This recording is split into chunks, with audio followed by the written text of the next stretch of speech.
yellow. And actually, it was, you need to put the center lines in if you can paint the outside. Outside lines. Bill and Bill, calm down. Into you. We'll call the January 15th Planning Commission meeting to order. We have a roll call, please. Jason Carnahan. Here. Bill Van Wy. Present. Bill Hartman. Here. Sandy Harrison. Here. Tyler Lanning. Here. Frank Pulver. Here. Jerry Yoder. Here. Suzanne Davis. Here. Angie Holt. Here. Mike Makowicz. Alicia Rogers. Andrew Cruz. Here. Chris Gallmer. Here. And Meredith Wright here. We'll now stand for the Pledge of Allegiance. Pledge allegiance to the flag of the United States of America and to the republic for which it stands, one nation, under God, indivisible, with liberty and justice for all. We'll now have a moment if someone would like to lead us in an opening word of prayer. Okay, let's pray. Father God, we ask you to be with us this evening. As it says in your word, where two or more are gathered, you will be here also. We ask you in so to help us make wise decisions for your glory, for your kingdom, and for the residents of DeKalb County. We're starting a new year, Lord, and we'd like to see this wisdom last through the year, and we can't wait to see what blessings you have for this county. In Jesus' name, amen. Amen. First thing on our agenda is election of officers for the new year. We have a president, vice president, and a motion to maintain Meredith as our secretary. So I would take nominations for president. I'd like to nominate Jason Carnahan. I'll second that.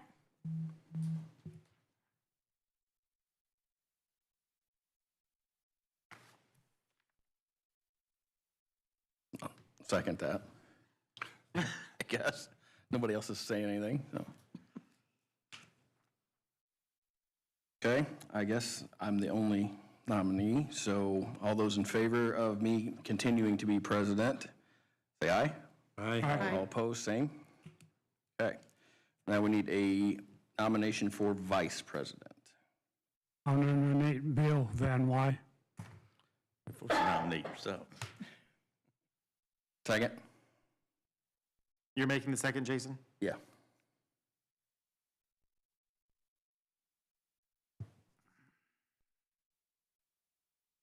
And I'll move to close the nominations. Second. We have one nominee for vice president, Bill Van Wy. All those in favor, say aye. Aye. All opposed? And we need a motion, if we all want to obviously keep Meredith as our secretary, we need a motion for that as well. I move that we retain Meredith as our secretary. I'll second that. A motion and second that Meredith will be our secretary. All those in favor, say aye. Aye. All opposed, same? Okay. Next are the city and town representative slots. Sandy and Frank and Angie, you guys know which ones you did. If you want to do them again, we can open nominations for that.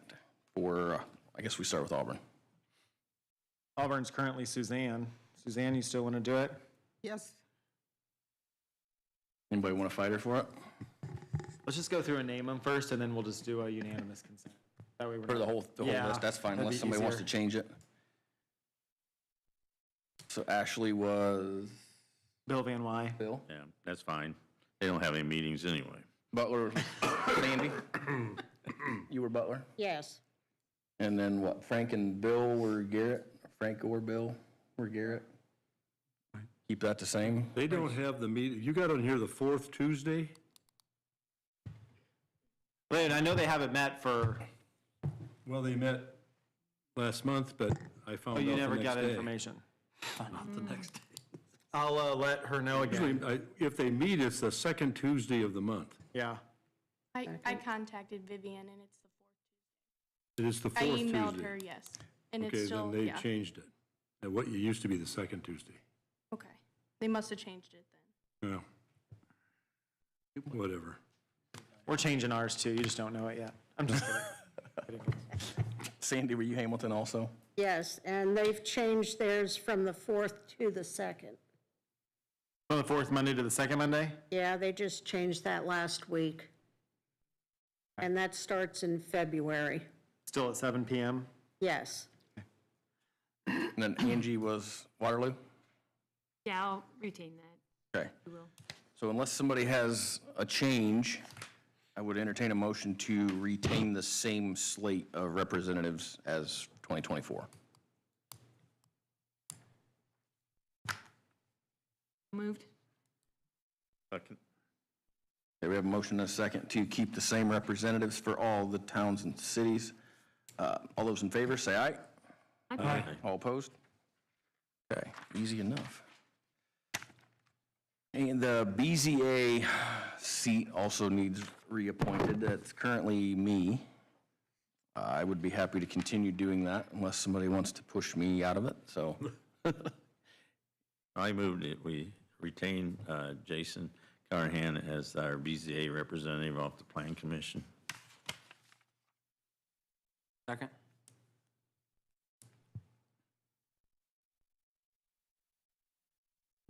Okay, there's a motion and a second for Jason Carnahan to remain the BZA appointment.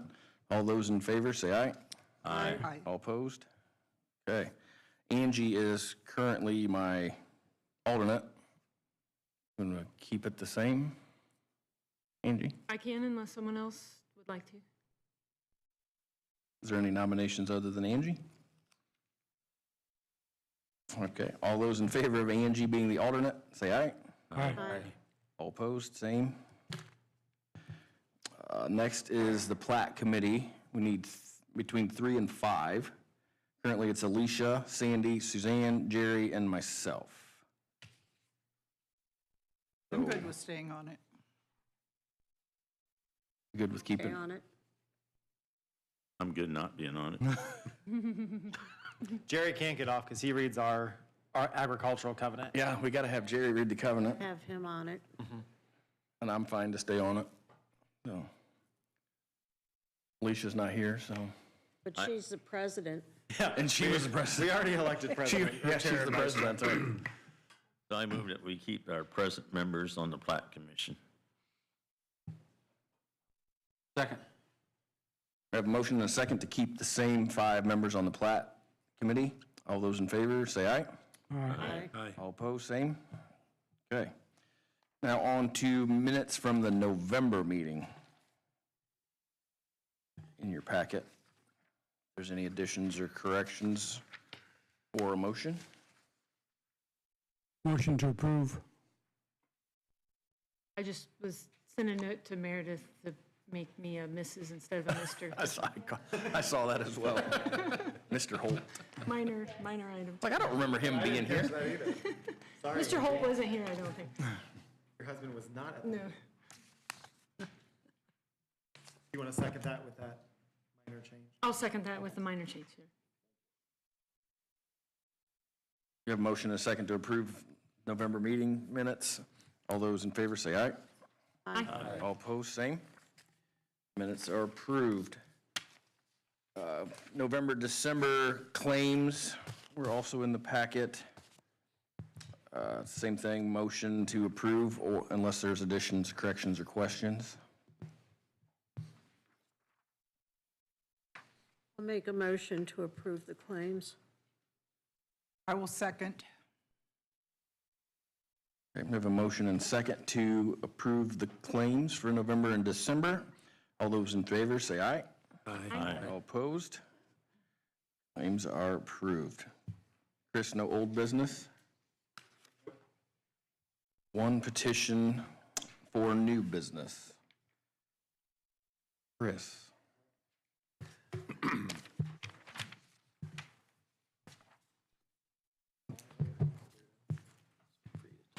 So we have a petition of Arbor Wood Company. Jason Holman's their representative, requesting a zone map amendment of approximately 10 acres from A2 agricultural to I3 high-intensity industrial. Property is located on 6878 County Road 62 in St. Joe. In your packets, a staff report. Basically, I brought this to their attention that the property was zoned agricultural. The property's been in, and Jason can kind of speak to the history of the property, but in this similar type of use, Arbor Wood Company, I don't know if you all have been watching council meeting, but they went for a tax abatement in December and January, maybe, late last year, early this year. And they're relocating from Duluth, Minnesota to St. Joe. Arbor Wood Company is and I'm just getting what I learned from the website. So Jason, if I'm wrong, you can yell at me.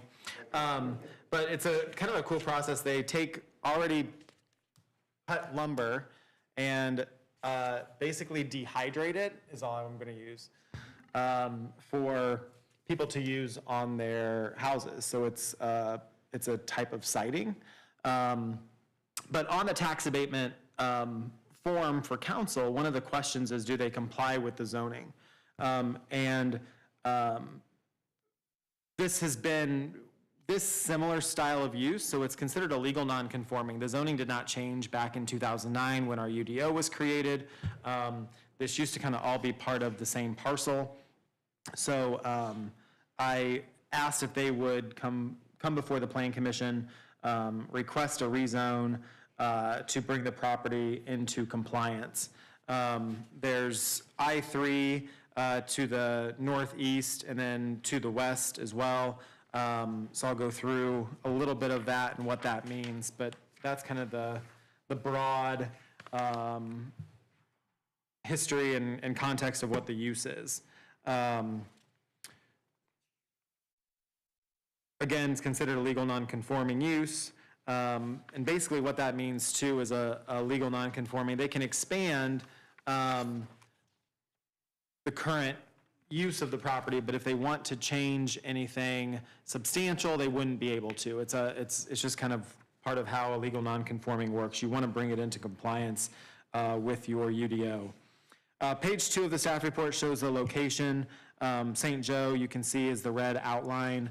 The yellow outline shaded in at County Road 62 and State Road 101 is the property.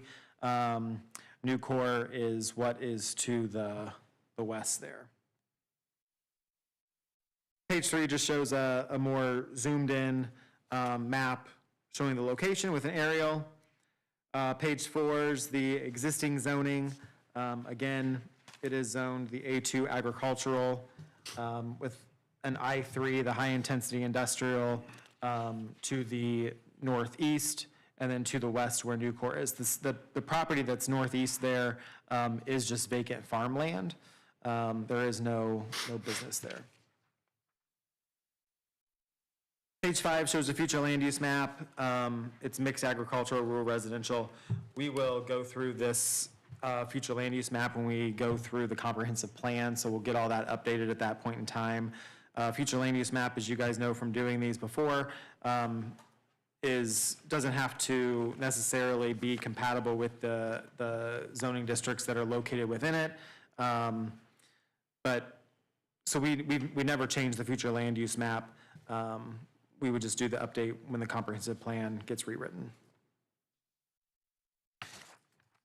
Page 6 shows the proposed zoning as far as what the color coding maps look like.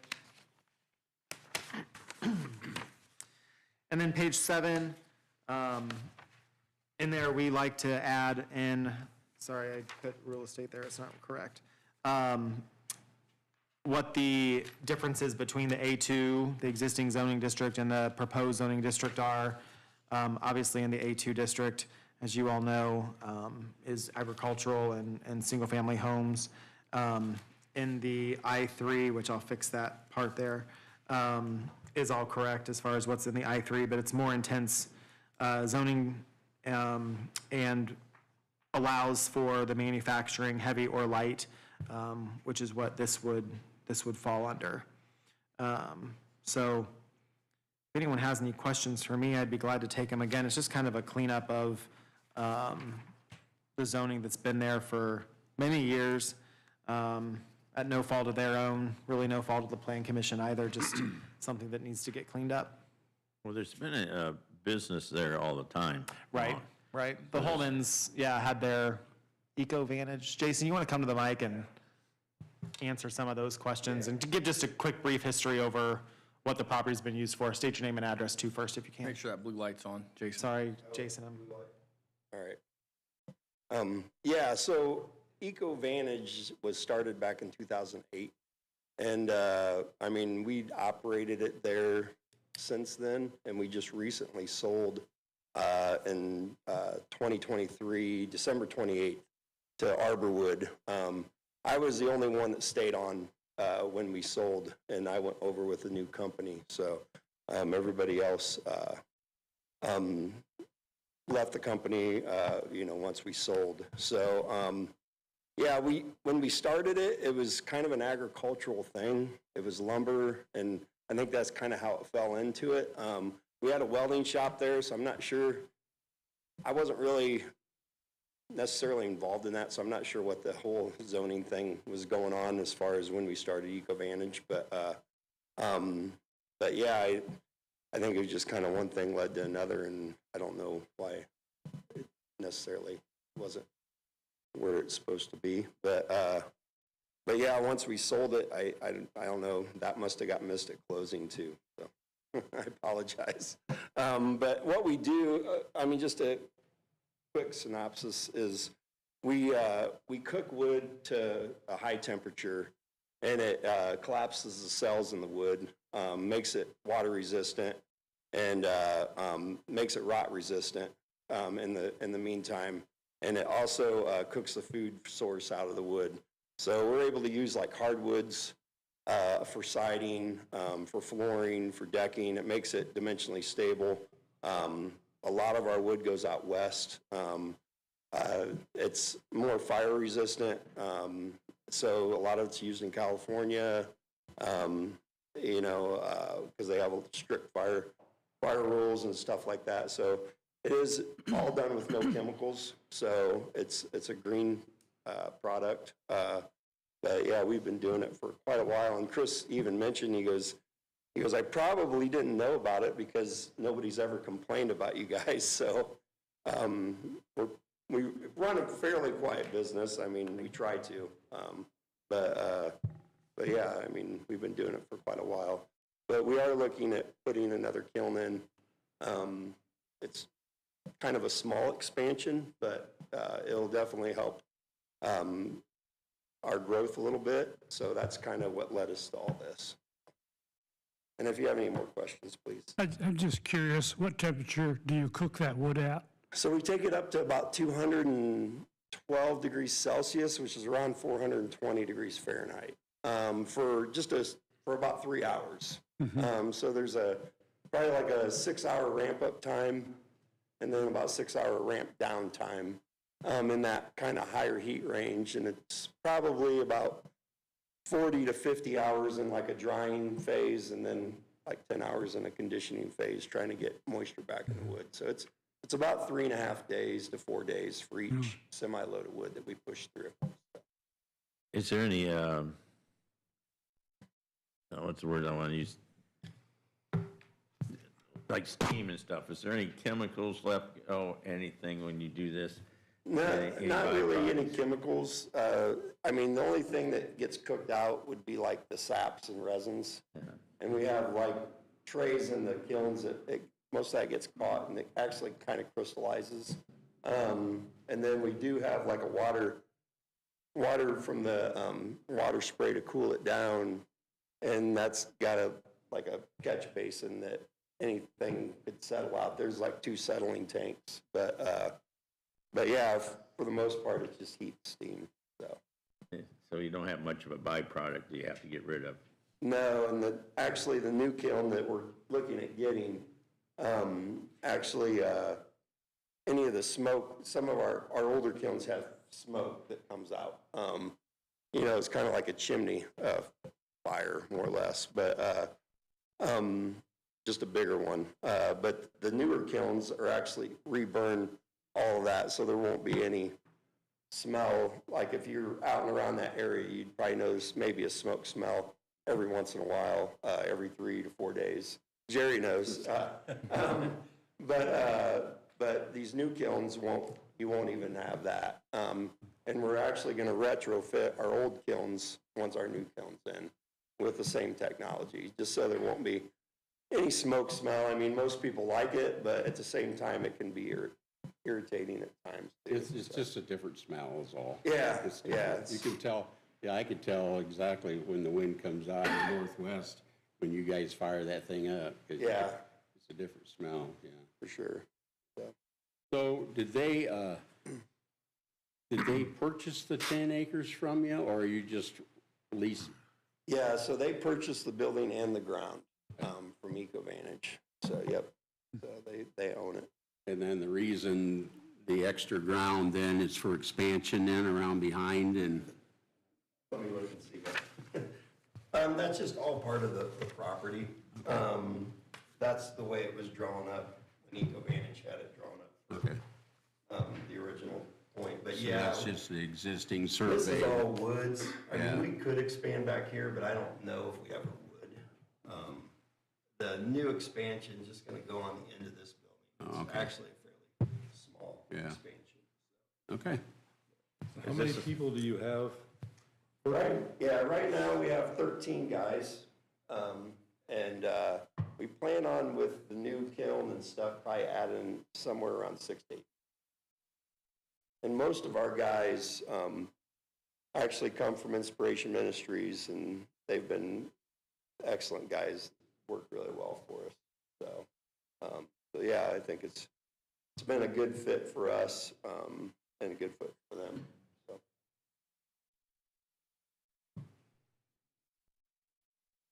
So how did we get here?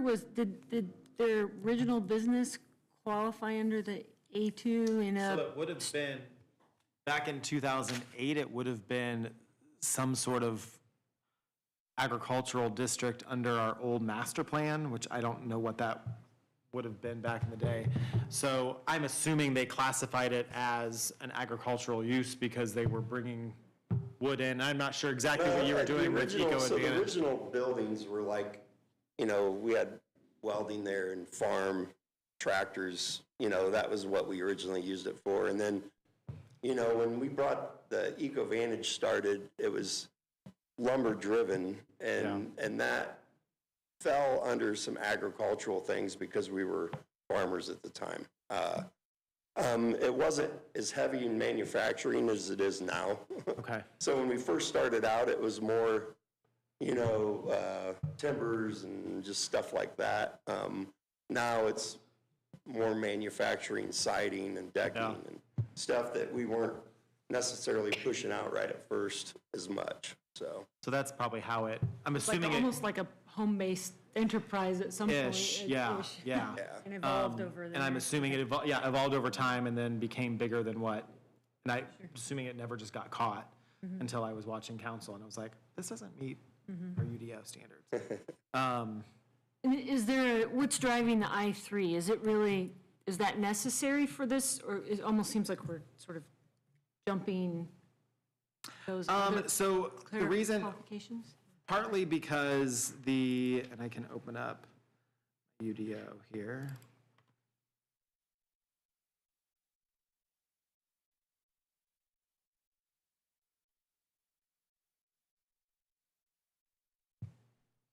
So our I-1 is like our industrial/business park. Doesn't allows for more warehouse distribution, that type of thing. In our I-2 district, there's more light manufacturing. I didn't want, and again, our definitions are pretty broad with this, so, I mean, you could go less if you wanted to. Only allowed for light manufacturing, assembly, distribution. To me, it didn't seem this seemed more intense than that. which is why I went for the heavy or I requested they go for the heavy manufacturing, which could allow for them to expand more if they needed to into a, I'm not sure what that would mean, but if they would get into something, something more. But because this is the home office, right? I mean, this is your main. This is the only manufacturing Yeah, plant for our company now. It used to be in Minnesota. Yeah. We closed that plant down when they bought about 6 months after they bought EcoVantage. Just because this is such a manufacturing area. So it's easy to get parts, easy to get good help in the Midwest. So I kind of talked them into moving everything down here, to be honest, because I didn't like traveling back and forth to Minnesota, and I like this area. So do you want me to read the definitions for the light and heavy manufacturing? That might help a little bit. Sure. How many board feet a month do you run through there? Right around 250,000. So a semi-load of, well, I'll take that back. It's not that much. That's about lineal feet. Right around 150. 150,000 board feet. Board feet. A semi-load is about 14 to 15,000, depending on the species. Yeah. So what's your truck traffic on there, on that road and back? We run, there's probably a semi, if we had averaged it out, there's probably a semi-load a day that goes in and out of there. What it usually results in is it's busy for like 2 days of the week, like 2 or 3 semi-loads, and it's not busy for 2 days, 2 or 3 days. Because you're very close to 101, and then they go to 8, probably. Mm-hmm. Yep. Our kilns average about 14 loads a month. So that's, 28 loads a month is what we do. We have 2 kilns right now. So that's basically 1 semi-load a day that we actually do. So That's a fair amount. You have to stack and slat this lumber when it's in the kiln, I assume? Mm-hmm. Is that what the help mostly does? Yeah, we do. We have to put sticks in every row. So we have to stick it on a sticking line. So when we bring it in, we throw it up there, we put sticks on it, and then it goes on the kiln charts, and then gets pushed in. So, Jason, what's the percentage of hardwood to the fir or pine that you guys were using? Anyhow, as far as from decking to siding, are you doing a lot more siding than you are the decking? we are now. We're doing a lot more siding than decking. A lot of pine siding and a lot of ash siding. We're actually pulling back away from ash. For one, it's getting harder to get, and it's just getting harder to defect. So we're pushing more poplar and pine. So those are our big pushes this year. So, and those numbers I gave you are with the new kiln. I apologize about that. Right now, it's only 14 loads a month. So the new kiln will about double our capacity. Yeah, that's gonna up your business quite a bit, going into that siding, into the siding manufacturing.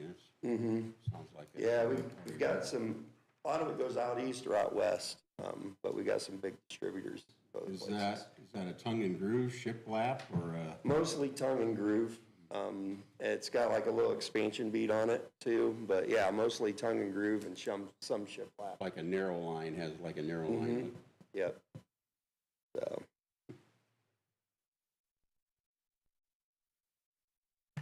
So the letters went out to neighbors, right? Did anybody have objections? We had one letter come in, and I can read that whenever Plan Commission's ready. You want me to sit down? Are we done with? That's up to you. Anybody else have any more questions for Jason right now? Well, I guess we can call you back up if we need. Okay. He's not going far. Yeah, you're good. Right there. You want me to read Yeah, the go letter? ahead. It's dated January 13th, 2025, from Carlisle Holman at 6854 County Road 62. To DeKalb County Planning Commission, these are my concerns about rezoning land at 6878 County Road 62, St. Joe, Indiana, from A2 agricultural to I3 high-intensity industrial. Outdoor storage, pictures included show change in storage at property line from previous ownership. What is the setback requirement on storage and property lines? Is there any control of this? Is fencing required in the I3 zoning? Drainage concerns, extra kilns are being installed, which will produce extra discharge water. How will this water be directed? Semi-truck traffic, increased production will bring increased truck traffic. Many park and overnight in the drive east of our front home property. How will the rezoning affect my property value?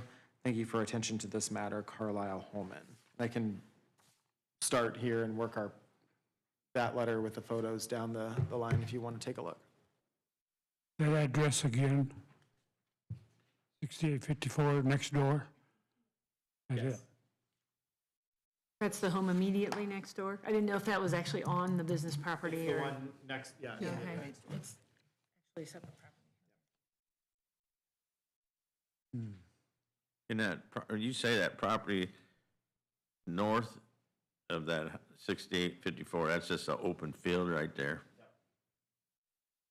And that was, it's owned by Westrick LLC. And was zoned that in 2009, I believe, when the zoning changed. So I'm not sure why that was changed to that. What'd you say it was zoned? Currently, Yeah. I3. That lot is, then this one was stated ag? Why? I don't know.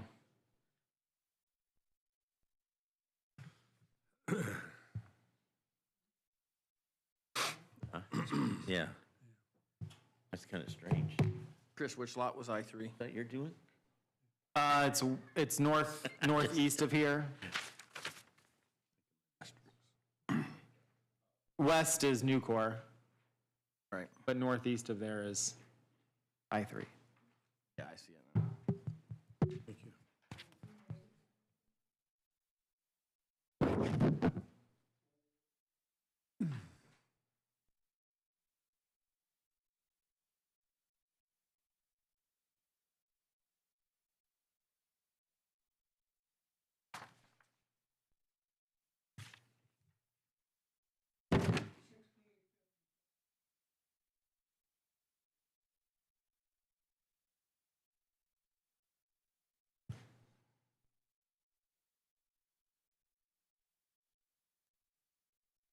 6854 is where I live, right out in front of the plant. Your Carlisle? Yes, Okay.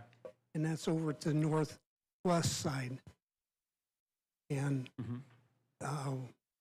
what the complaints are is everything parked right out along our, they own it, the cement and stuff, but we never had a bunch of stuff sitting out in front of the buildings before. And since that, it's just went crazy about what it is, and then more trucks are parking along the drive. And I disagree a little bit with how many trucks. I've never counted them, but there's a lot of trucks coming in and out. And that County Road 62 is nothing but a mud hole.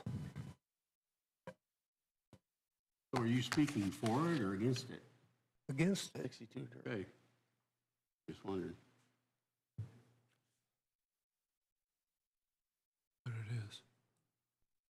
it is. Excuse me, sir. You saying 62 is a dirt road? Oh, it is. Okay, thank you.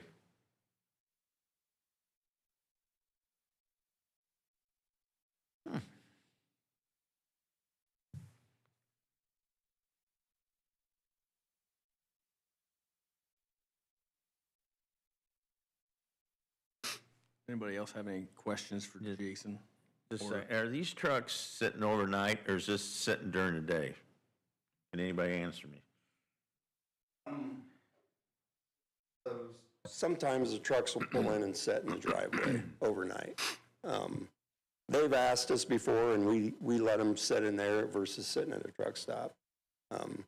he used to let the trucks do the same thing, so I'm not sure what the issue is. We haven't expanded it all since he owned it a year ago. So nothing's really changed, but we've got wood out front. Obviously, we're doing more manufacturing as far as siding and stuff. When EcoVantage owned it, we did a lot of custom treating. So what that was wood was brought into us, we treated it, and somebody picked it up and shipped it right back to them. So we didn't have as much wood laying around, sitting around as we do now, because we're manufacturing more as a brand sell and selling it. So, but as far as truck traffic goes, it really hasn't changed a whole lot, so. How far is it from your driveway on 62 to 101? Quarter mile. Okay. How wide is your driveway? It's 20 feet, or 24 feet.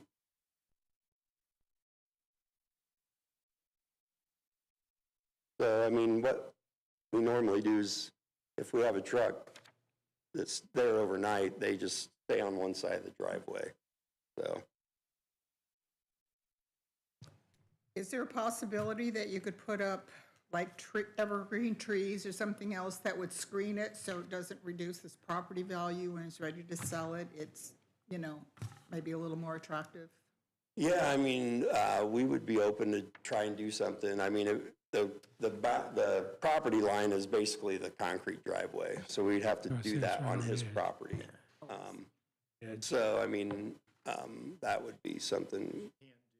Planning Commission couldn't require someone to put something else on someone else's property. He'd have to buy 20 feet of property to be able to put that landscaping on, because it would be then on to somebody else's parcel.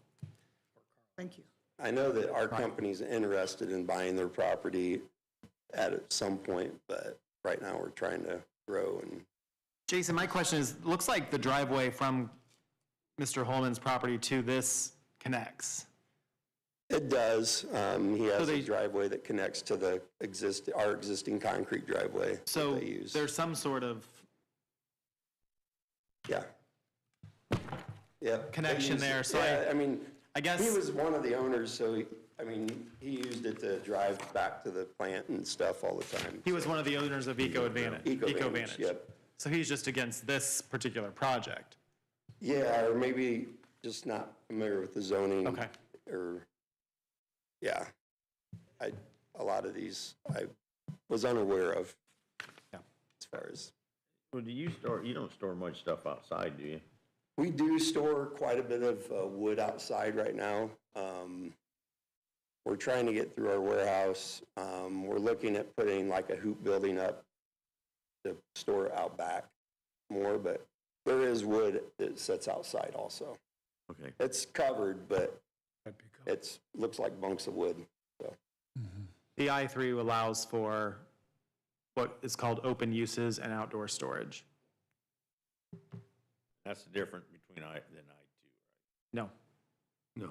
Well, the I-2 only allows light manufacturing. So back to Angie's original question, the light manufacturing, assembly, fabrication, or processing of goods and materials using processes that ordinarily do not create noise, smoke, fumes, odors, glare, health or safety hazards outside the building or lot, where such assembly, fabrication, or processing of goods are housed entirely within the enclosed building.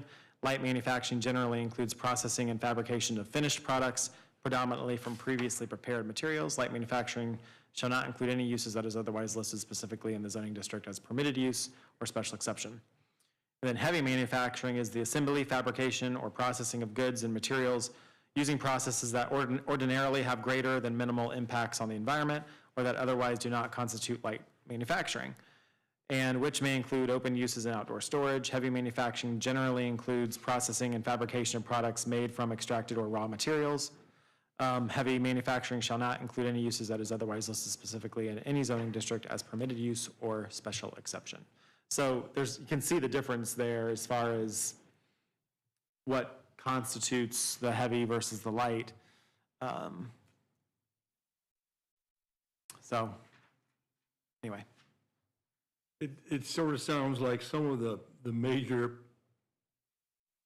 head-butting points are outdoor storage and the distance from your driveway to 101. So you say that there is the possibility that you will put up some sort of storage? Well, yeah, so we're planning on, we want to add, like, just a generic, like, hoop-style building back here, just to keep things under storage. Right now, we have packages of wood that sit up front here, and a lot of that's just, we just don't have room. So we're trying to, I've got equipment that was delivered from Minnesota, so we're trying to get that moved back behind. It looked like that was some equipment sitting out there. Yeah, and we're trying to get that moved back So here. this is an area right here where you could do something? Yes. Okay. And what's this? This is our main manufacturing plant, Okay. basically. This is where the two kilns are. Okay. And then where we have some molders and planers. So there's going to be a third kiln in there? The third kiln's gonna be on the front end of this building, right? So it's gonna be a small little building. So that'd be a good time to add on back here. Yeah, exactly. Okay.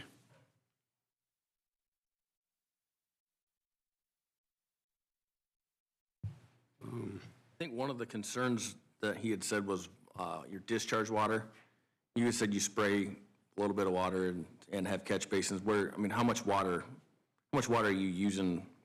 I assume that goes I mean, drain tile? Or? yeah, I mean, we're talking probably a couple thousand gallons a month, maybe at the most. And that's with our softeners regenerating. So, because we have two big softeners. So. Yeah, that's not much at all. Do you recycle that water? We don't. A lot of it goes off in steam. Okay. So as far as just down the drain water is just pretty much the softeners? Well, the softeners, yeah, and then what little water comes out of the back of the kilns, but it goes through two settling tanks, so.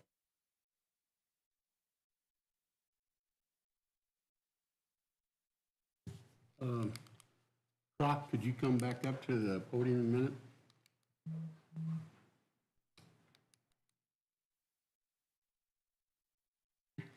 Is there something in this I-3 zoning district, these regulations or what's allowed in there that's causing, Well, the I-3, the noise deal is one of them. They can do that anytime, which they start at 5 now in the morning. But that's no big deal. But, the rest of the night, if they start running around the clock, just be that much more noise all the time. And then with the extra stuff going on there, they've got now, we used to have 5 or 6 people. Well, they're parking in the yard on their property. But it's not, doesn't look good. Yeah. And we always tried to make everything look nice when we had it. What is the noise impact? So presuming that this new kiln is going to be pretty similar to what's already there, what's your experience? Well, I come outside to bring the lumber from the manufacturing plant to the warehouse. And then they also unload and load trucks. And trucks try to get there early in the morning, which I don't blame them.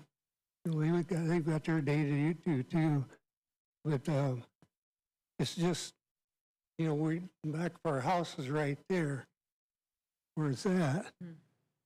And I hope everything goes great for them and everything, but something needs to be done. I think it's kiln, if they put it at the back, would be better, but they don't have those plans.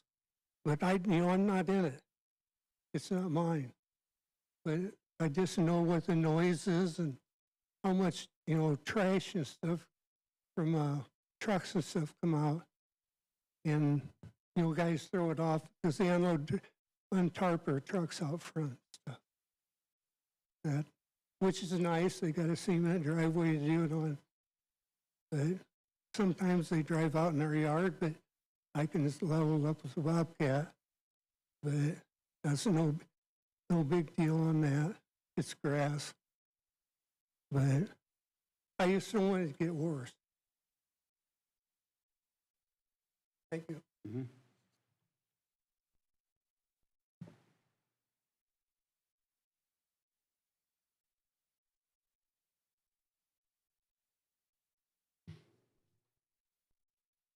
Anybody else have any more questions for Jason?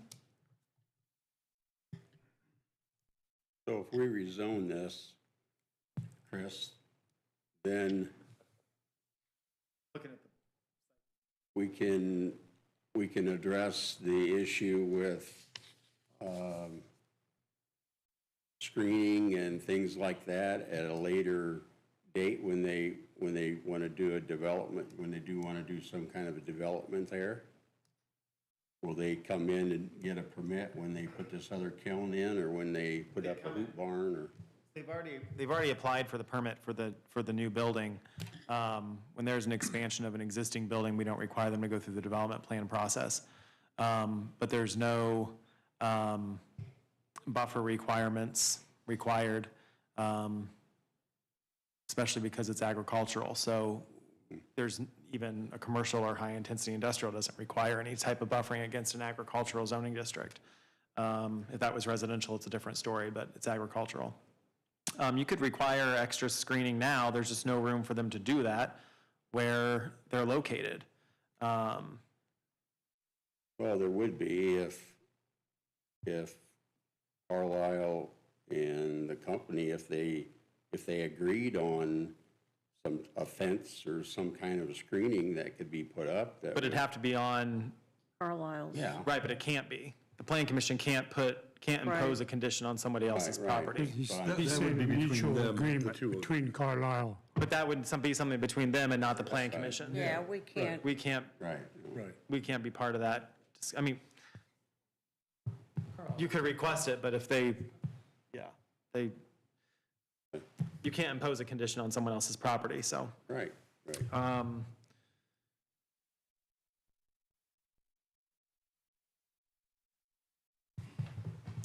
I mean, the option is that it's illegal non-conforming now. So it's going to stay illegal non-conforming even if the commissioners would deny the rezone.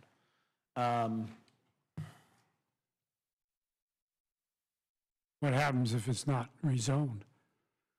It's illegal legal non-conforming use, so it can still operate. You know, the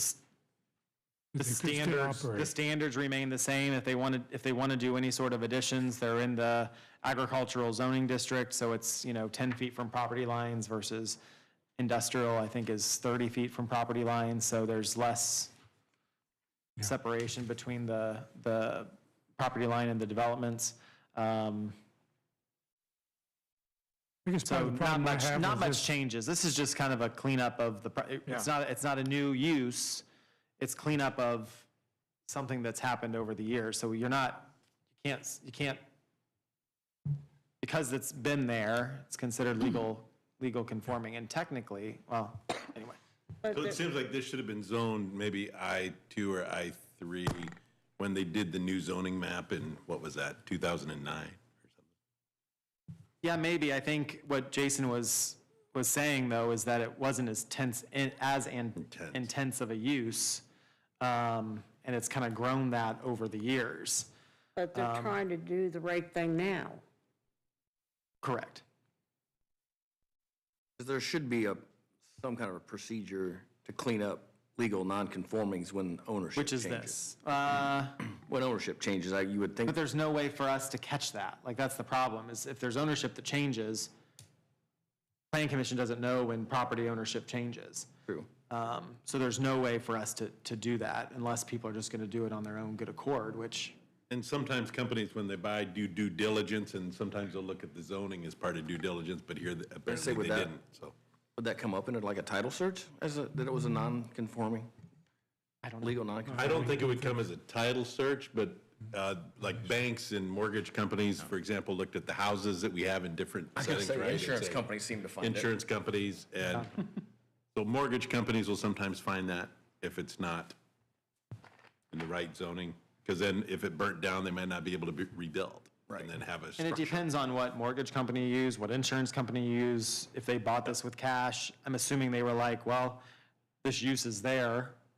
So they It weren't didn't concerned. even, it wasn't even a concern. Right. I just have a little problem with the I-3. It's such a broad spectrum of usage that they could put in there, they sell that, somebody else moves in. Who knows what they might go in there with. The house being that close is problematic in my mind, except on the other side of that coin, he built the house there, built the facility, and he built it that close, the gentleman that sold it. So when he sold it, he had to realize that, Yeah. you know, he may have to live with something that's, he's Yeah. not quite The okay with. the only problem with the light industrial or the light manufacturing is by definition, the noise, they'd be against the ordinance with the noise, the odors. They'd still be non-conforming? They would still be non-conforming, yeah. Well, the other thing is too, Bill, across the street, across 101 and to the north is I-3. Why in the world that's I-3? Yeah, I don't get yeah. that at all. The whole thing. No. But, I mean,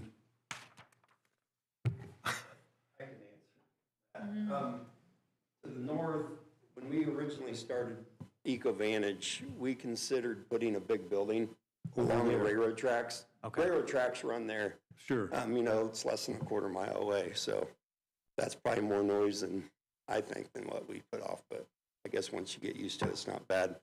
But we zoned that industrial with the plan on bringing rail on there at some point.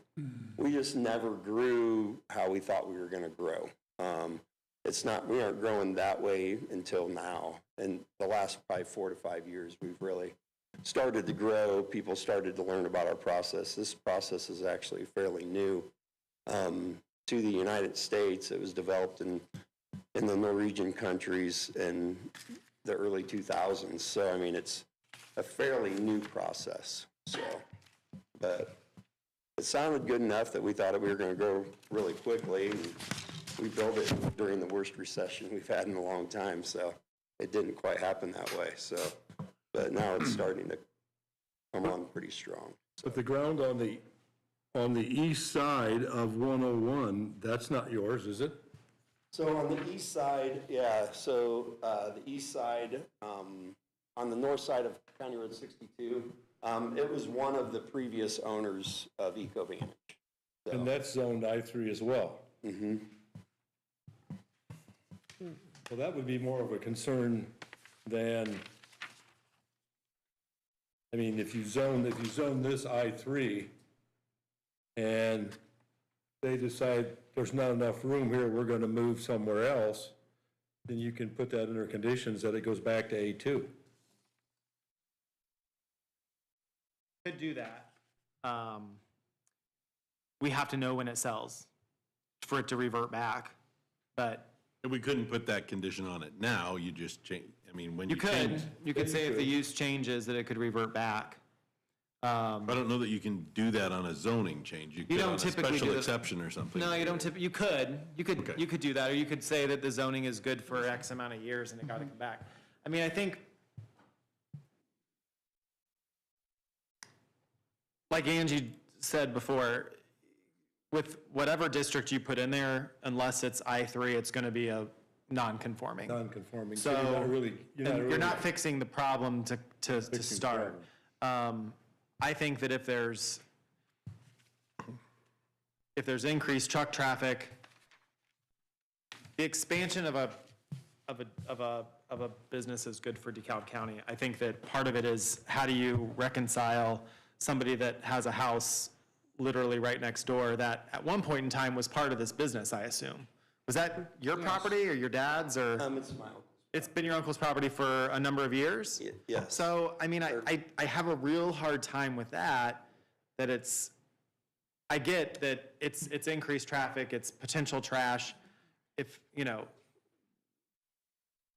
if Jason needs to go out there every day and pick up trash, that's up to him to do, I but mean, you know, we can't a lot of this is control that. news to me, to be honest, but we will do a better job of, we're trying to clean up the front as it is. Yeah. I don't know what pictures you guys have, but I need to get we just haven't had a lot of time, and we're in the middle of doing a lot of extra things.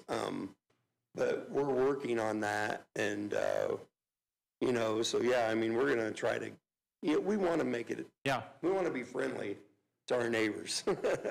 We don't want to cause problems, so whether it be family or not. So, so yeah, I mean, we'll try to do better as far as the front of the plant. We can move stuff back behind and some different things, some of the things that we don't use as often, so.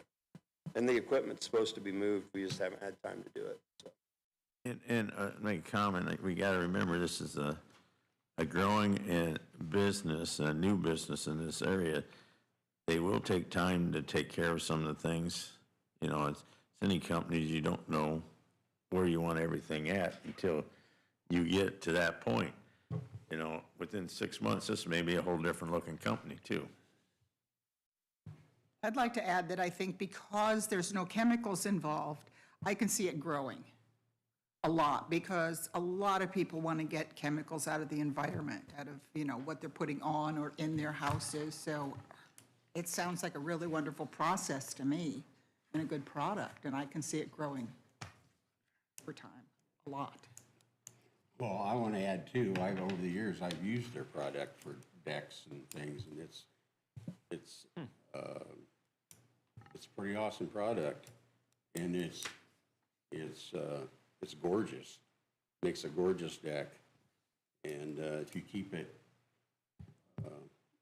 sealed, it's really, really beautiful, and it lasts a long time. And there again, you know, you don't have the treated material on your deck. You know, it's an organic material, so yeah, I love it.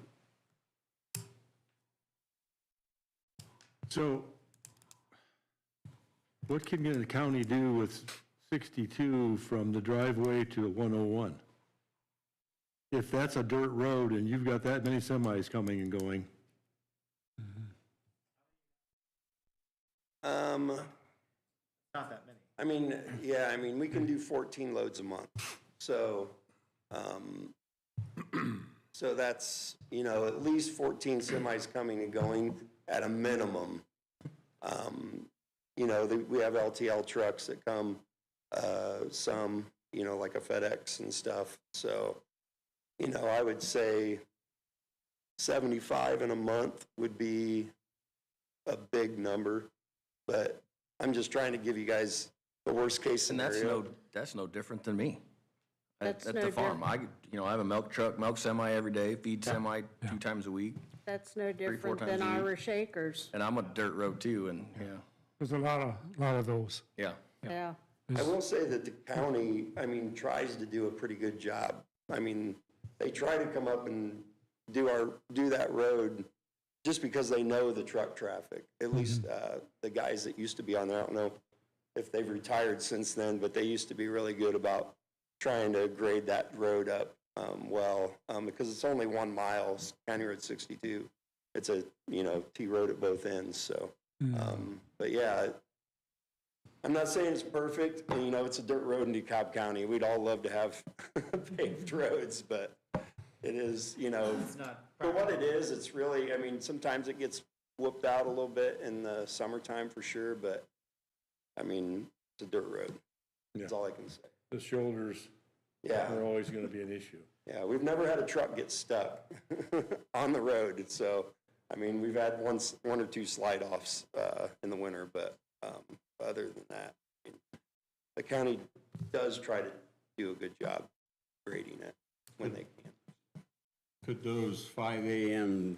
trucks that pull in, could they, instead of staging right there by Croc's houses, could they, if the road was widened a little bit and added a little shoulder out there, could they, you know, the road out here would be a lot better place for them to stage up rather than pulling in If it was widened, I would say so. I mean, surprisingly, there's a decent amount of traffic that goes down 62. There's a lot of Amish in the community now over there, and there's a lot of construction guys, so I would say there's at least 24 construction guys that go down that in the mornings, it seems like, and cab trailers and everything else. Oh, I see. I don't know if they kind of try to get across the railroad tracks so they don't get stopped by a train or whatever and then come down 62. But 62 seems to be used more than I think it should be.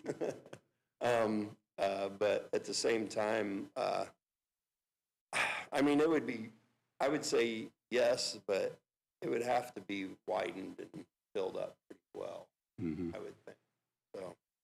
You just don't have any houses, there's just that woods there, and... Yeah, I mean, we can request trucks not stay overnight. I just never have. I've always let them. Well, how many?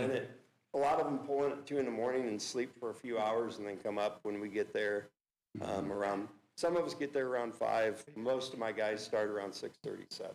Yeah, how often are trucks staying there, like doing that? Depends the time of year. I mean, I would say more from spring to fall. Couple times a week, overnight, maybe.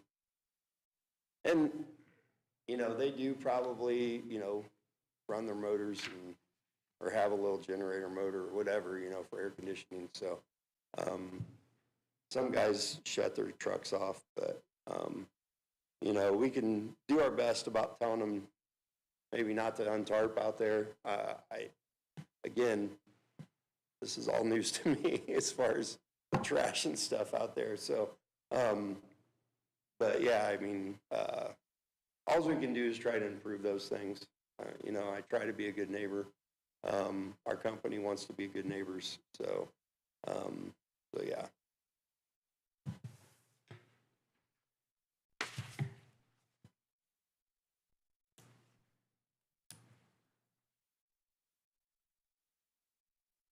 Anybody else wish to speak from the public, for or against? Okay, we'll close the public comment portion. Are there any more questions for Chris, amongst the board or anything before we move on to the findings? I had some similar concerns that were raised about the road being a gravel road, but we received a non-objection letter from the highway department, so presumably they've looked at it and don't have any concerns with the additional traffic that might be going there.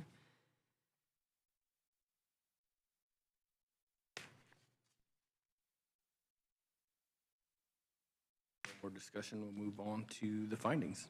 Mr. Cruz? Thank you. For these are proposed findings until they'll be voted on one way or the other. For jurisdictional findings, application completed and filed on December 17th, 2024. Yes. Legal notice published in the Star on January 3rd, 2025, and a publisher's affidavit received. Yes. Certificate of mailing notices sent and receipts given to staff. Yes. Non-objection letter from the County Board of Health dated December 20th. Non-objection letter from the County Highway Department dated December 17th. Non-objection letter from the DeKalb County Soil and Water Conservation District dated December 18th. Non-objection letter from the County Surveyor dated December 17th. Yes. And letter from the DeKalb County Airport Authority is not applicable. Next, we have UDO and statutory matters to consider in this change of zoning. And we've got 5 matters to consider, and we'll take them each in order, and anyone can speak on any topic of these that they would like. Number 1 is the change in zoning paying reasonable regard to the comprehensive plan.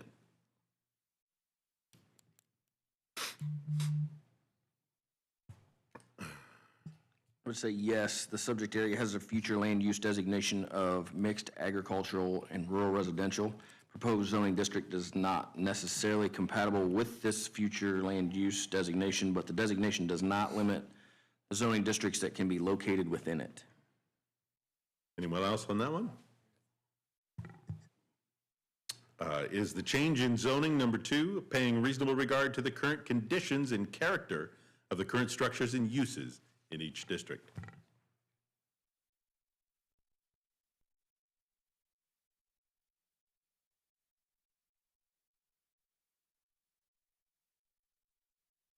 I'd say yes, the existing development surrounding the properties are industrial, agriculture, and residential in use. The change in zoning will be consistent with the surrounding properties and the current conditions and character of current structures and land uses in the area. And number 3 is the change in zoning paying reasonable regard to the most desirable use for which the land in each district is adapted. That yes, the proposed zoning district is desirable for this property and the area. Number 4 is the change in zoning paying reasonable regard to the conservation of property values throughout the jurisdiction. Yes, property values. Yes, the property values of that area should not be disturbed negatively. Similar use has been at this property for several years. And number 5 is the change in zoning paying reasonable regard to responsible development and growth. Yes, in changing the zoning of the properties to I3, high-density industrial, the Planning Commission will be promoting the desired use of the land while promoting responsible development and growth. All right.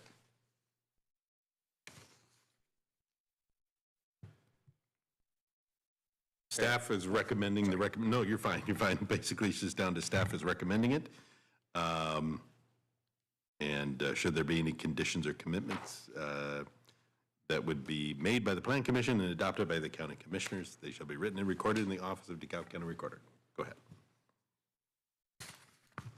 ahead. Is there any more discussion amongst the board? If not, we're looking for a motion of favorable, unfavorable, or no recommendation to the county commissioners for the rezone. I will move that we make a favorable recommendation on petition 25-03. Second. We have a motion and a second for a favorable recommendation for this petition. Can we have a roll call vote, please? Angie Holt, Yes. Frank Palver, Yes. Bill Van Wy, Yes. Tyler Lanning, Yes. Sandy Harrison, Yes. Suzanne Davis, Yes. Bill Hartman, No. Jerry Yoder, Yes. Jason Carnahan. Yes.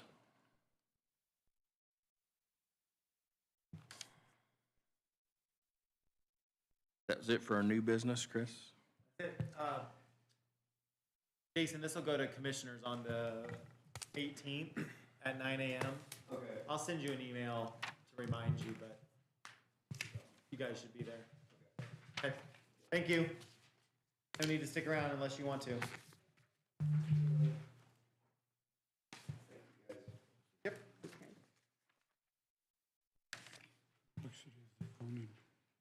Next was an update on the comprehensive plan.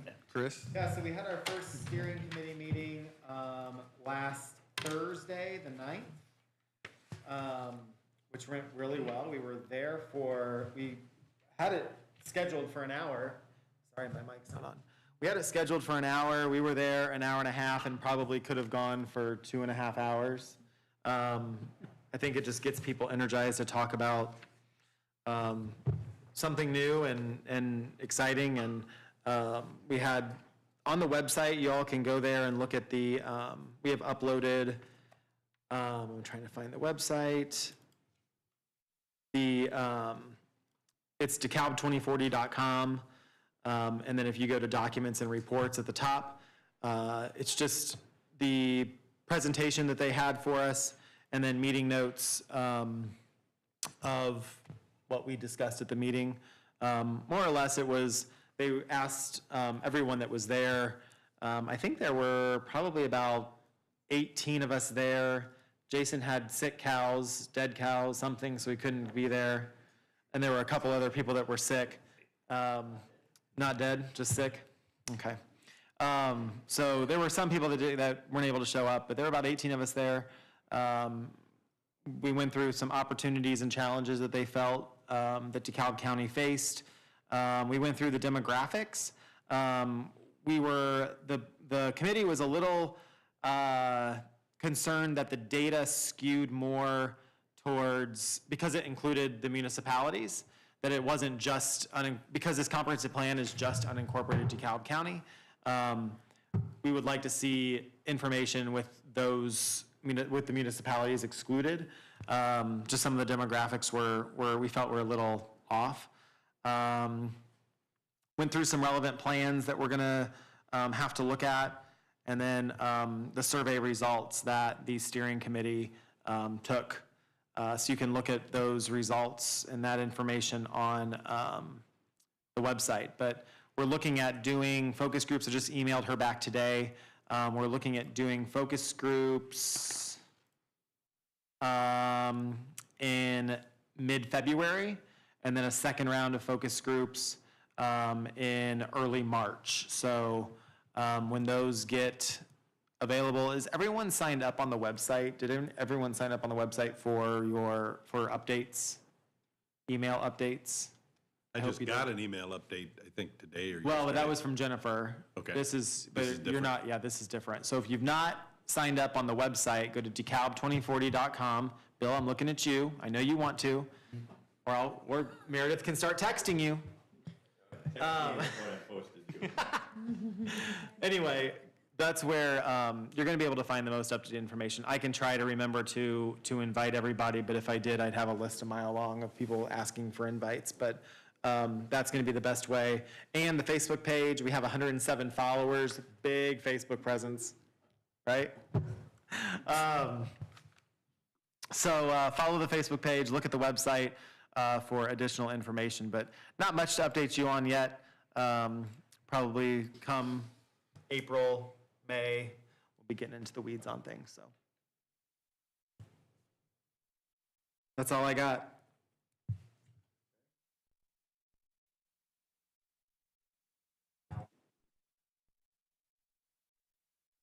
No meetings. You were there yesterday. Oh, yes, it was. I just got the email. Dairy Queen has a non-compliant trash thingy. So, we had to tell them that was not gonna. Did you delay their opening? No, they didn't go according to the plan, so they have to change that, but, Single digits, and you delayed their opening. Single-digit temperatures. I don't know, Mike, does that delay their opening? Okay, yeah, there's still something up, it just doesn't match the building like it's supposed to, because they're on the corridor.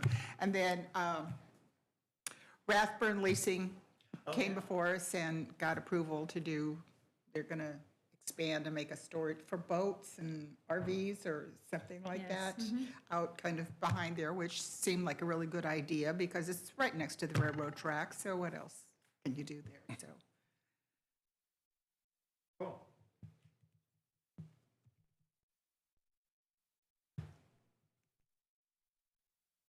Butler, we have a planning commission meeting on Thursday, 6:30. Yep. Okay.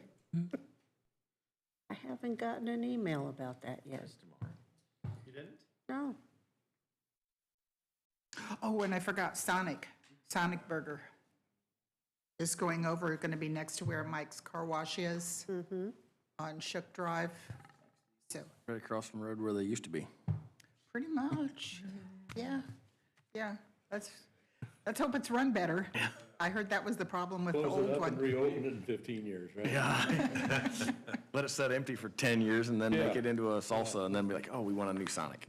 The last thing I got from Andrew was about the cancellation Thursday at 6:30. Thursday. Tomorrow, No, not tomorrow. Next Thursday. next Thursday. Told him I can't do 3.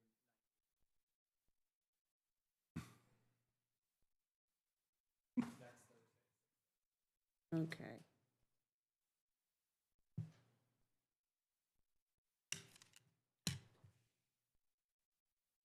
Are there any comments from any of the remaining public for the good of the cause? Nothing else? Anything else, Chris? Done? We will adjourn.